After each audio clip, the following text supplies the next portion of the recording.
Hello and welcome to the Bible Delight in the Details. This is March the 25th and I am J. Lenora Bressler.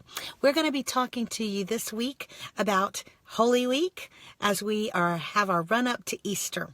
Today I'd like to talk about the significance of Palm Sunday. This is going to be a two-parter for today and tomorrow. What a lot of people don't realize is the great significance of a Palm Sunday with regard to the Jewish calendar.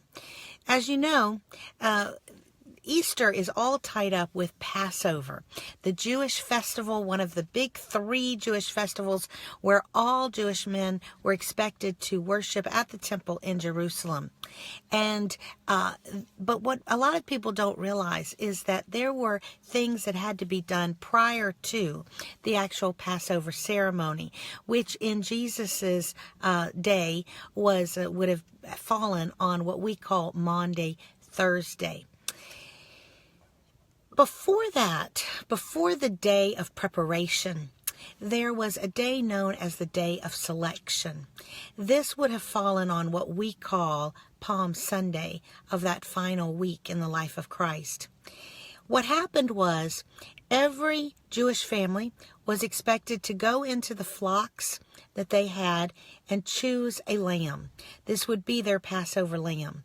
It was to be a male lamb, completely perfect, unblemished.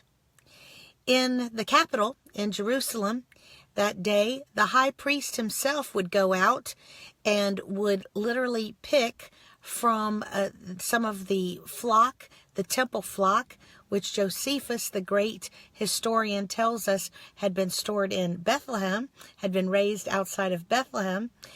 And the Jewish high priest would choose a perfect lamb. And then he would lead it back into or carry it into the temple area. He would do this through the streets. And it's fascinating what the people would say as he brought the lamb from the outside through the gates of Jerusalem, through the streets of Jerusalem, into the temple area.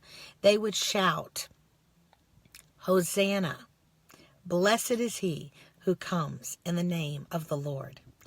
On that eventful Palm Sunday of Christ's last week on earth before his resurrection, he also came into Jerusalem, passed through the gates of Jerusalem, through the streets of Jerusalem, going to, as we know, his first stop in Jerusalem in that Holy Week was the temple. And what were people doing? They also were shouting, "Blessed is he who comes in the name of the Lord. Hosanna." That is not, my friends, coincidence. The perfect Lamb of God was entering the city and on his way to the temple at exactly the same time that the high priest was choosing the Passover lamb. We would call it like the national lamb, similar to how we have a national Christmas tree at the White House in Washington. It's fascinating that the real, final, ultimate Lamb of God was coming through the streets at the exact same time as the precursor, the actual physical animal, was being carried. Alas, the Jewish establishment did not understand that the real Lamb of God was coming in their presence.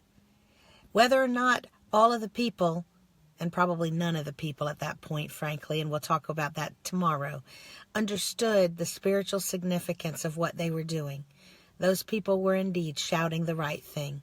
For here came the ultimate Lamb of God.